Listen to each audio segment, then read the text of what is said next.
live. Excuse me. Let me try that again. Live from YouTube. It's Tuesday night. That's right.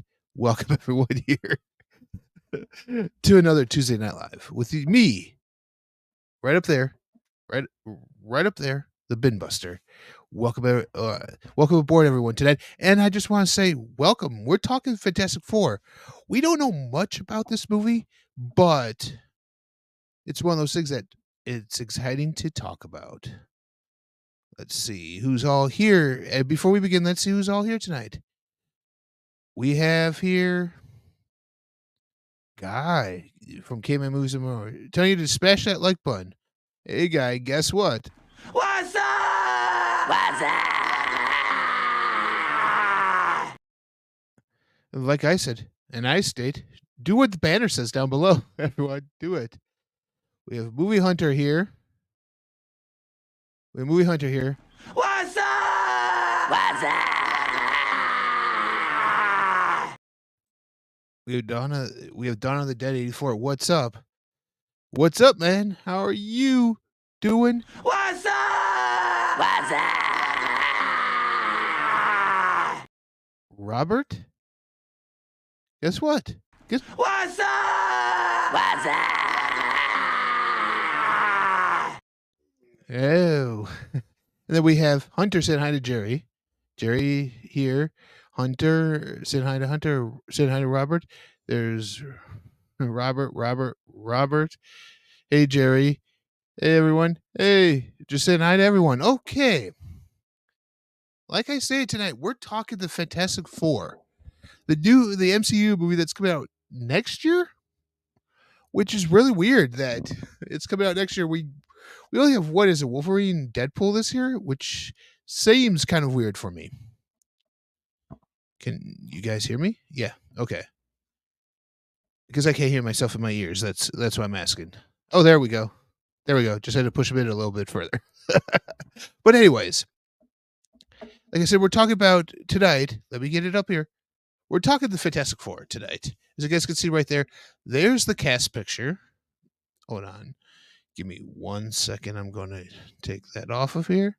Boom. Right there's the cast picture that we were given when they first released this on Valentine's Day of the cast of the Fantastic Four, the main cast, I should say, the four members of the Richards/Storm/Grimm family. The Fantastic Four, in other words. That way. Hunter says, audio is good. Okay, thank you, man. Thank you. So we're talking about this team right here. First of all, I want to talk about this picture.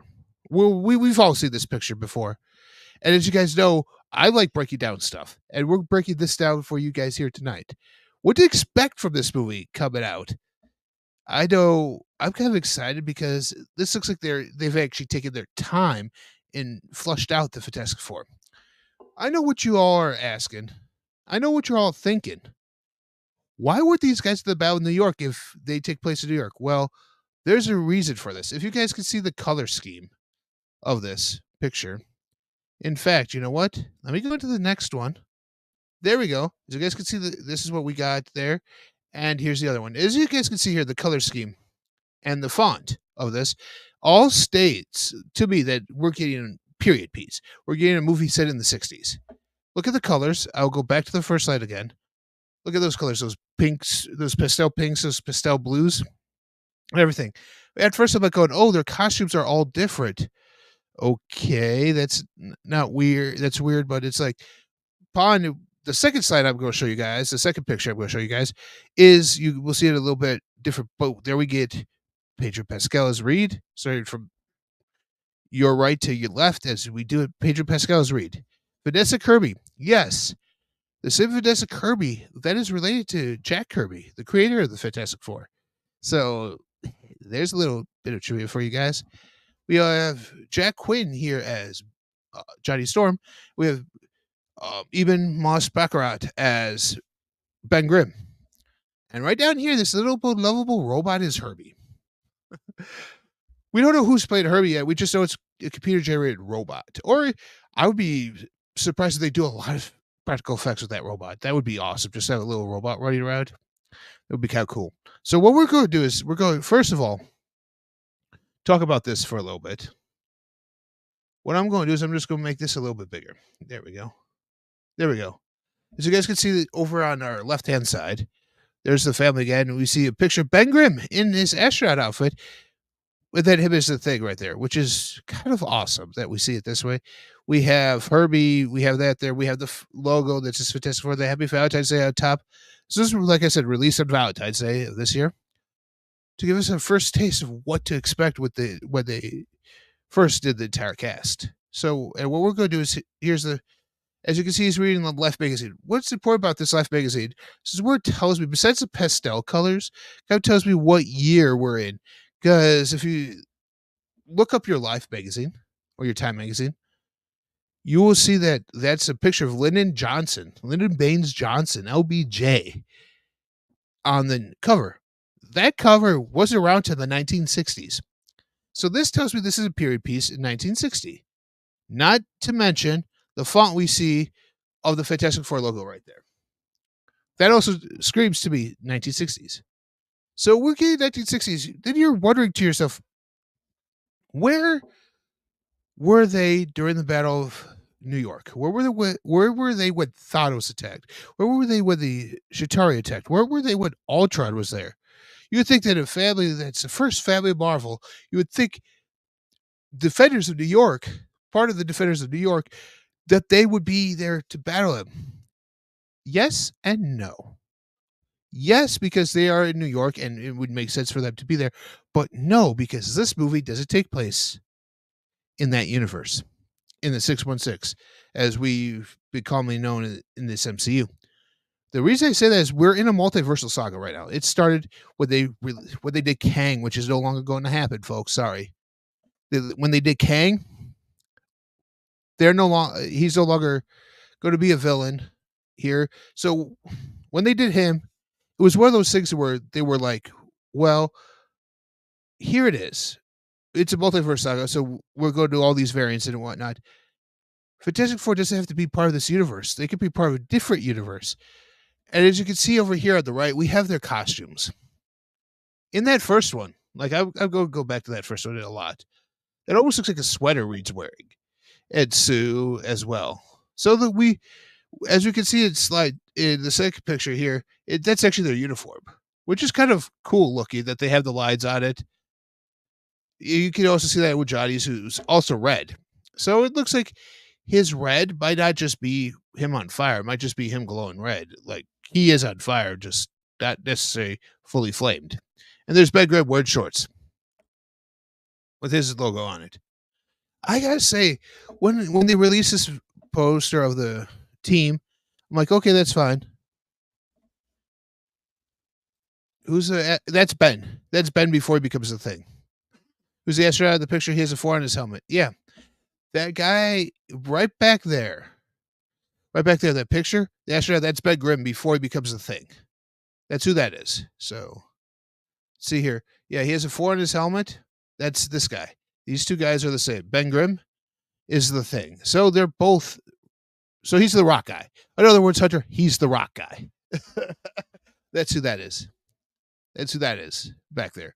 And this tells me that we're going to get a group that are astronauts or a group that are scientists, like they really are in the comic books, which is awesome because we're going to see. It seems like they're all about having fun and just hanging out and chilling at times. But when the world's in danger, they go and save it. So I have a feeling we're going to see a more of a family-oriented movie, kind of like The Incredibles in some ways. Well, we know that Sue and Johnny are related, they're brother and sister, and Reed and Sue are husband and wife. So will they be married in here?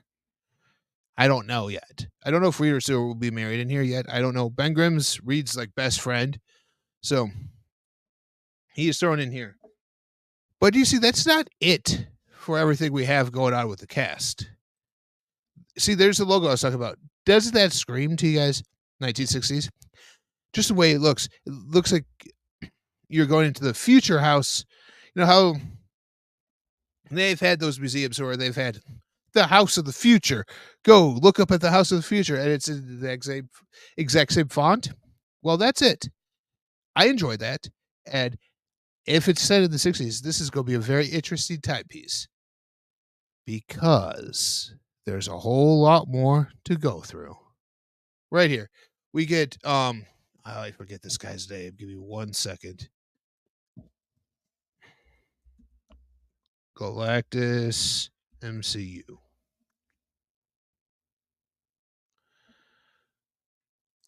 Galactus MCU actor. Oh, right. It's right. I believe it's pronounced Rafe. Rafe Ineson or Ralph Ineson.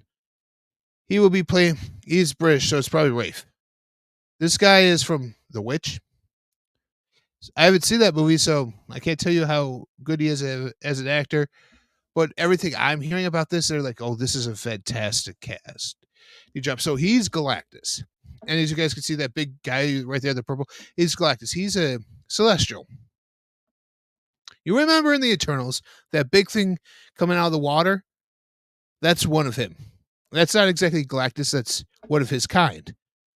Like the head of Nowhere in Guardians of the Galaxy, another Celestial. So this is why I'm saying this is not taking place where we know the MCU is. Because right here's a Celestial. He's a world eater. He's a world devourer. That's what he does to sustain himself. He eats worlds. He eats worlds, and he has people to help him find the world with the most energy to make him survive. Yes, we've seen Galactus once before in Rise of the Silver Surfer. However, that was a fart cloud. That was Galactus as a fart cloud. We're actually going to get him as the actual Galactus being that we know of. And the thing is, Rafe here, in my opinion, will probably do a great job with that because you need somebody who can pull off the gravitas of Galactus, who's just so stoic, so intense at the same time, but still so ominous that you don't know what to expect from him. And I think that's why this is a good casting choice. So far, that's 5 cast members. 5. I'm not upset with any of these right now. Pedro Pascal, people are upset about that because of John Krasinski. Well, here's my theory. John Krasinski's Reed Richards, because he's in Multiverse of Madness, is actually this 616 Reed Richards that we haven't seen because he's off battling Kang somewhere else with the Council of Reeds. Will we see him again? Possibly in Secret Wars, but will we see him any other time? Probably not. I have no idea. I'm just along for this ride like you guys are. All right. So our next one. Yes. Here we go. One of the most controversial topics in regards to this movie. We have Julia Garner here, getting ready to play Shala Ball. Who is Shala Ball? Well, ladies and gentlemen, this blonde-haired actress right here is your next Silver Surfer. I know what you're saying. Isn't Silver Surfer a dude? He's bald. He's silver. He has a surfboard. She doesn't look like the Silver Surfer at all. Well, here's the thing. Shala Ball, a Silver Surfer. She is from the planet Zenlaw, kind of like Norman Rad is, who we all know from Rise of the Silver Surfer is the Silver Surfer. Norman Rad is the Silver Surfer of the 616, if that makes sense. So here's her timeline. This is Norman Rad here. Shala Ball is in another multiverse. In her multiverse, she becomes the Silver Surfer, same way Norton did, to save the people of Zenlaw. To save them from, Galactus still destroys their world, but the people are safe. So it kind of plays on in her world, she's married to Norman Rad. She's married to Norman Rad. So he's king, she's queen. And that's what this pretty much is this is the version of the Silver Surfer we're getting. It's not, It's not gender swapping. It's none of that stuff. So if you guys think that, you guys are dead wrong. This is Shia LaBeouf is an actual character in the comic books who was the Silver Surfer. So they're not changing any way, shape, or form with this character one bit.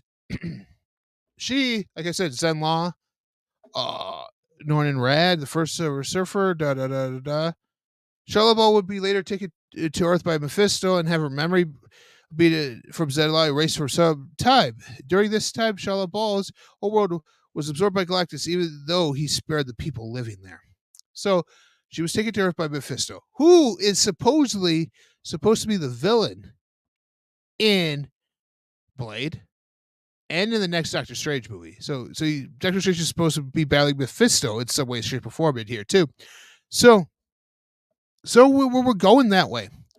I know with Midnight Suns we're getting Blade, we're getting a few other guys here and there for that. So I think at Blade we might get Mephisto. We'll go get Mephisto at some other movies as well. So who is she? Let's dive in a little bit more of who she is, folks. On my notes right here. When she returns in Silver Surfer #2 in 2016, Shia LaBeouf returned as a villain called the Keeper of the Great Truth. She led Zenlon an interplanetary campaign to replace the culture of different planets with that of Zenlon with a device called the Luminatrix. This brought into conflict with Norman Rad, who was living on Earth at the time, and ultimately led to the destruction of the Luminatrix and all of Zenlon. So will we get that version of her? I honestly don't know.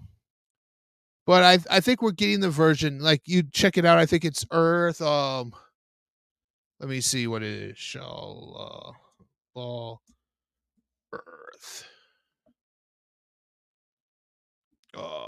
Shall ball Silver Surfer Earth.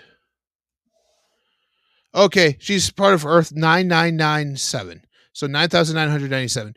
She's the Silver Surfer of that Earth. So this is why I'm saying we're getting a very multiversal movie here in the Fantastic Four because of her being the Silver Surfer. Is Galactus from there? We don't know how Celestials work kind of yet in the MCU. They were touched upon in the Eternals, but they weren't expounded on. Is he outside of the multiverse? Possibly. Because we all know he's actually one of the foundational building blocks of the entire Marvel Universe in the comic books. So, with this movie, not only getting a 60s period piece, we're getting fan service for fans of comic books in here. Say what you will about, no one cares about this movie. This is a comic book movie. This is a comic book movie done for the fans of this comic series, of the Fantastic Four, who know their history of this thing, of this family, of these group of superheroes. They know it. This is why this is going to be such a big turning point in this movie and for the MCU, in my opinion, with all this. So, what's next? We got some other awesome casting news besides Shia LaBeouf in there. Tell me what you guys think down below. Before I move on, tell me what you guys think below about a female Silver Surfer. I almost said Green Lantern. Whoa, kind of different, kind of the same. Yeah. But tell me what you guys think below about this. We know in the X-Men 97, Jean Grey became the Phoenix. That's a cosmic power. This Silver Surfer has cosmic powers. So somewhere down the line, are we going to see, we know the X-Men are coming in. Are we going to see the Phoenix in Secret Wars? Because the cosmic entities here, cosmic powers here, I don't know. But this should start getting those cogs in your brain start turning, folks, thinking about stuff like this, because this is very interesting. Our next one, our next little bit of casting news. Gender doesn't matter, but that iconic. Yes. Norton is iconic as well, and Silver Surfer is iconic. But I mean, you just you just go into the comic books, you see that she's an actual character. So they're not creating somebody here, and she is an actual Silver Surfer at one point in time. So they're not stretching it here by any means, in my opinion, either as well. So our next one, this is where it gets interesting, guys. We get Paul Walter Hauser in the Fantastic Four movie. Who do we have any idea who he's playing? No, we don't yet. But I can probably give you guys a little bit of a hint as to who he's playing in here. Yes, don't let his look fool you.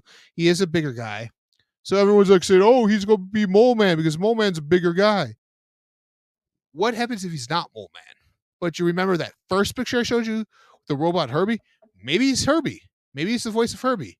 I can see that. I mean, I can see that. He could be. That's the one. That's who the one I'm leaning towards the most is Herbie. If he's Mole Man, that's just throwing way too much into this movie at once. If they have another villain, yes, Mole Man's more of a Earth villain for them, whereas Galactus is more of a universal threat. Makes kind of sense to have both in a movie like this, where they fight one guy on the ground and fight one guy in the air. A universal threat kind of makes sense.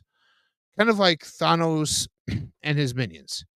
Think about that. Thanos has his minions in here, and in that aspect, they ended up being earthbound and an intergalactic presence as well in those fights.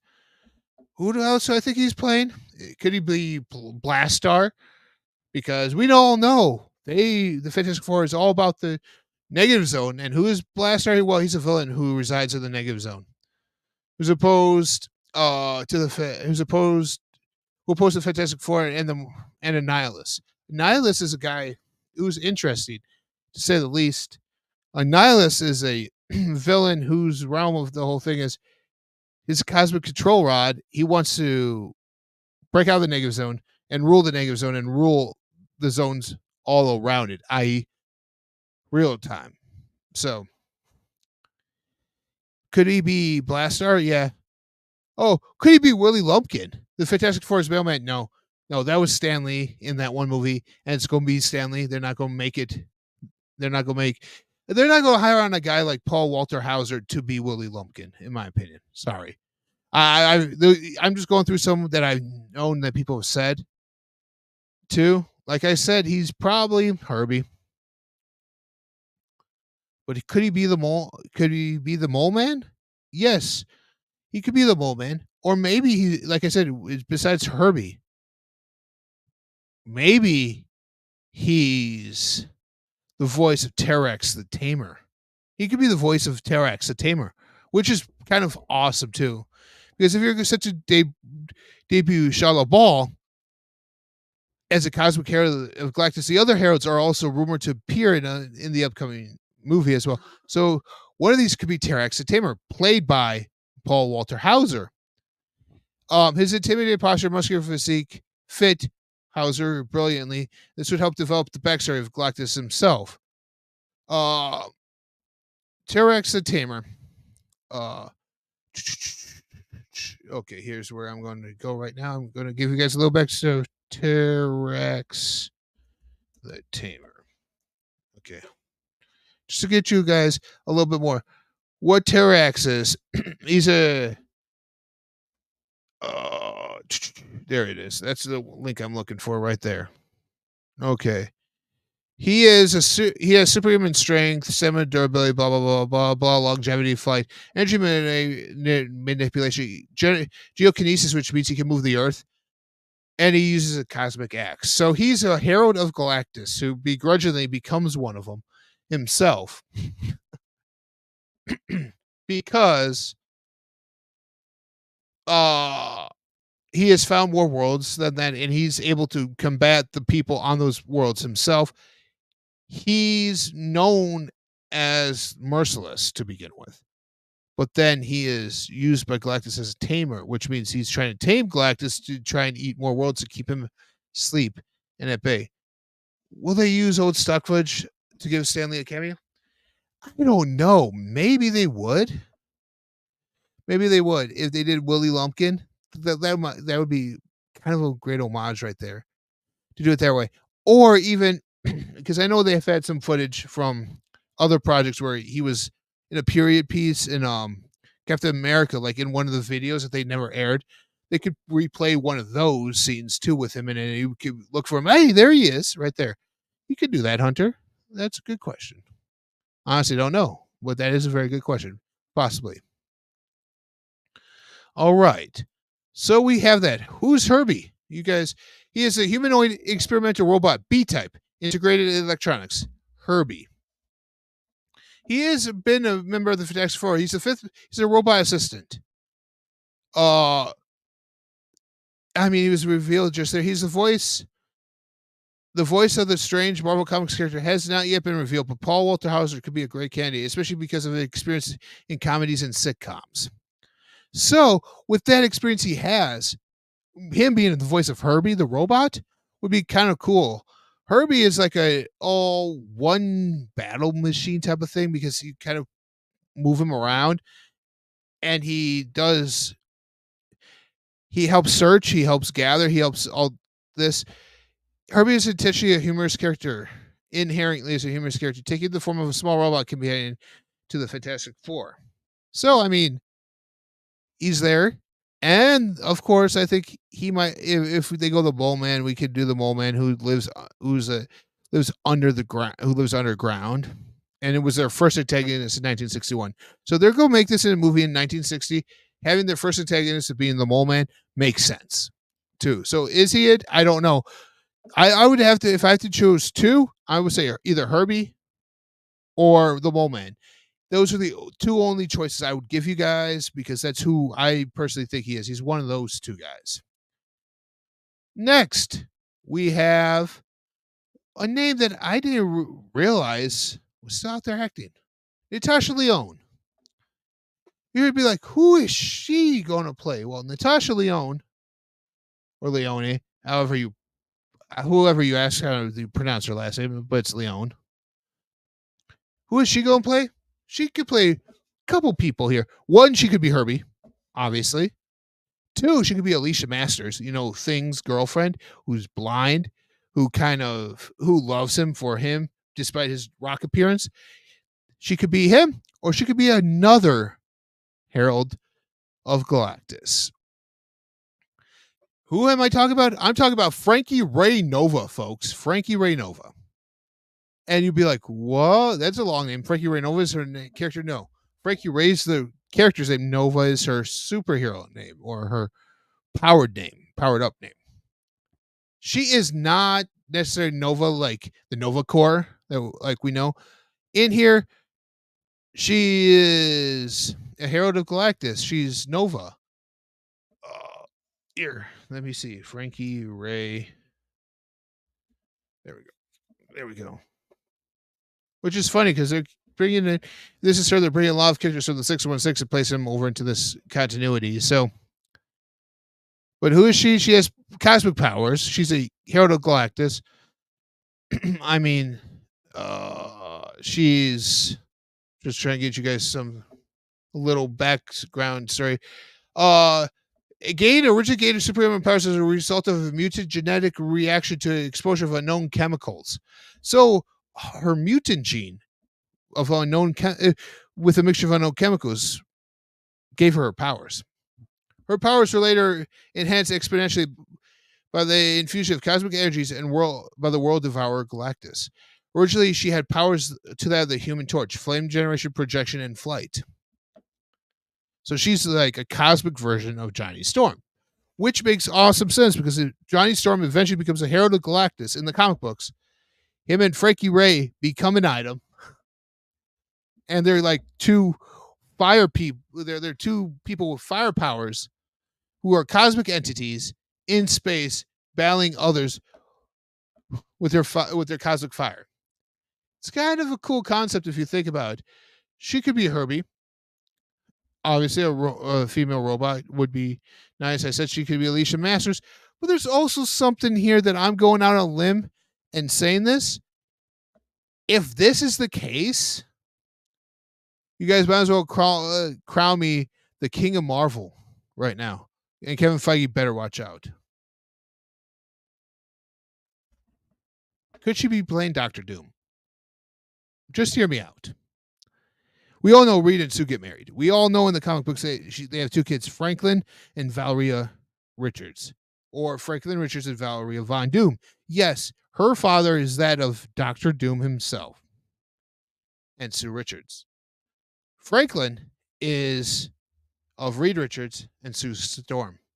So why is this interesting for Dr. Doom? Because if she's Valeria Richards or Valeria Von Doom, she could play Dr. Doom and it won't be them gender swapping like most people would say, oh, they just gender swap the character. No.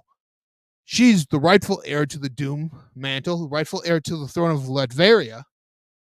So if they make her more in a modern setting and have the story of the Fantastic Four take place back in the 60s, and somehow they come to the present time, have a baby, the baby stays in the present time and grows up in our present world, there you go, folks.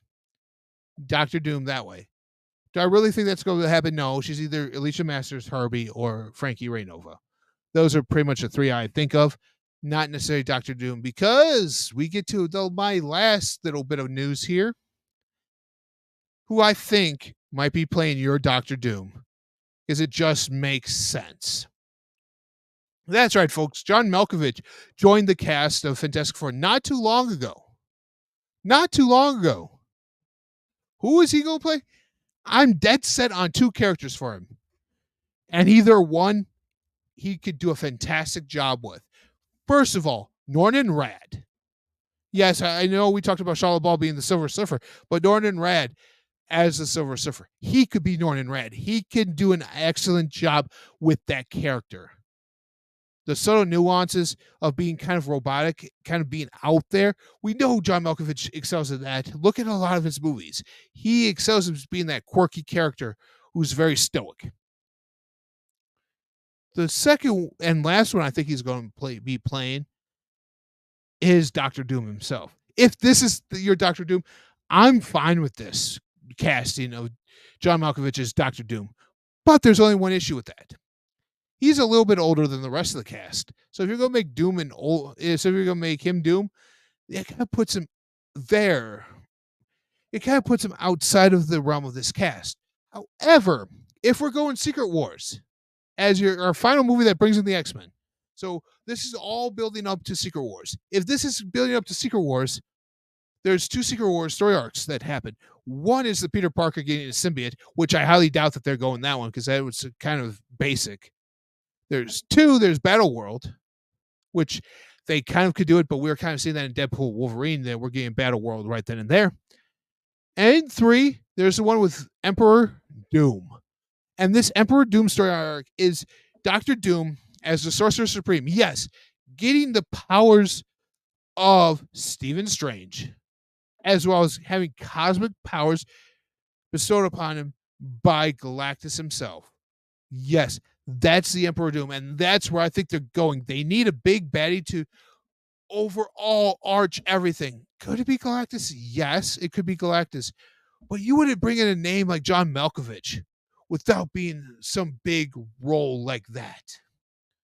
Like him coming in is kind of on par with Michelle Pfeiffer and Michael Douglas.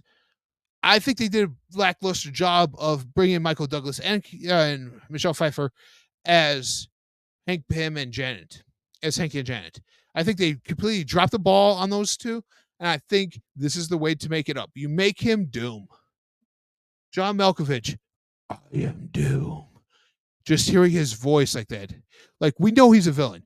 Check out, if you don't believe me, what he can do. Check out Con Air. That, my friends, is going to be the best way I could describe John Malkovich as a villain to you guys. Watch him in Con Air. He's creepy. He's sadistic. You want to hate him. And that's the kind of villain we need in the MCU going forward. So, because we all know it's going to culminate in Secret World, in the Secret Invasion. We all know it's going to accumulate there with the X-Men coming in. That is why I'm saying that him as Dr. Doom would probably be the best option for everything. Yeah, he was great in Con Air. Yeah, I completely agree, Hunter. He was fantastic in Con Air. Everyone was fantastic in Con Air. If you haven't checked it out, go check out Con Air starring Nicolas Cage, Ed Harris, Oh no, sorry, that's The Rock. Nicolas Cage, Steve Buscemi, John Malkovich. Check them out. It's a great movie. And John Cusack, that's who I thought it was. John Cusack in there too. Those are some great movies. It's a great movie. So check that out. John Malkovich as Doctor Doom. Sign me up, folks. If that's the case, sign me up. I'm all. I don't know. I'm on board for this. If you guys haven't figured it out yet, am I kind of on board with the Fantastic Four? I kind of am. It's a movie that needs its proper time and work to be done on it to make it right. The first one with Michael Chiklis, Ian Griffith, Chris Evans, and Jessica Alba wasn't bad. You had the nuances of the characters down. The first one was them together, them getting their powers, them learning their powers, and Sue and Reed getting married. So they're still young in everything. CGI sucks because we're talking early 2000s, so yeah, it sucked back then. However, the second one, we get Silver Surfer, the cast is still great. Just the execution of the second sequel was horrible. Then we get the Miles Teller version. That the less is said about that, the better. Yeah. But here's the thing. You guys are going to bring in Doom. Don't make him on the same experiment, same accident that created the Fantastic Four. Don't do that. He never was. He has nothing to do with that whole experience at all. Nothing to do with that. He's his own character. He has his own origin story. It has nothing to tie in with the Fantastic Four at all. He's just the greatest villain of all time. He's their Joker. If you put this in the realm of Batman, like I know everyone knows Batman, and his biggest villain is the Joker. Honestly, Doctor Doom is the Fantastic Four's Joker. Think about that. He's the Fantastic Four's Joker, which means he needs to be done properly and done with class. And need a world-class actor to play him. And that's who I think they got in John Malkovich. I think he could do a fantastic job in that. Here I am selling us all on him. He's already cast, so it's not like me selling you guys on him does anything anyways. But it looks like right now I'm done for the night. This is the Fantastic Four. I know there's people watching. If you guys have any questions, leave them down in the comment section. And if you're watching at home when this is not live, leave your questions in the comments or leave your comments in the comment section. I will gladly answer them as soon as I can, and we'll carry on a conversation. I enjoy when you guys leave comments. So leave a comment down below as well, folks. Tell me, what do you guys think of my theory on the Fantastic Four? Am I right? Am I wrong? Or am I making sense of these little things that they're dropping for each and every one of us? or am I just off my rocker? You guys can even tell me that below too. So you guys can tell me that. Great stream. Thanks, man. You're welcome, Hunter. And I know there's fans out there who are wondering about this movie as how it ties it to the MCU. When the movie comes out or comes closer to being out, I will talk when we actually get a trailer. I'll talk a little bit more in depth about what I think going forward, where it goes. But like I said, we're getting them in the 60s. Somehow they're coming to present day, and we're getting Doctor Doom in Secret Wars as a big baddie that ties us all together. Because it only makes sense that if you're going to get rid of Kang, it has to be Doctor Doom. If you're going to get rid of Kang, Doom's the only one that makes sense to replace him. So until next time, guys, read what the banner says down below. I mean, we're live from YouTube. It's Tuesday night. As always, hit that like button, hit the bell notification, ring-a-ling the dingling bell, subscribe if you're not. I drop content like this every Tuesday. I do a Tuesday night live every Tuesday night. Next week, my Tuesday night live is what I purchased in May. It's not a big one, so it might be a shorter one. So it might be about 20 minutes or 30 minutes stream. And then not like these hour ones I've been doing lately. But it's what I purchased in the month of May. You guys want to take a look at what I purchased in May? It's there. If you are subscribed to my Instagram, I've already posted it there. Everything's been posted there, so check that out. Check me out on all my socials. I have it written down for you guys.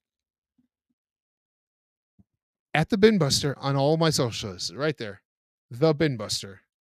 So check me out: Instagram, Twitter, TikTok, uh, Facebook at Binbuster, right here on YouTube, Binbuster. So check me out. If you guys like my content of comic books, movies, and more, check me out. Hit the like button, hit the subscribe button, hit the bell notification for whenever I drop a video, because you guys don't want to miss out on all the fun. Until next time, I will see you all later. Peace.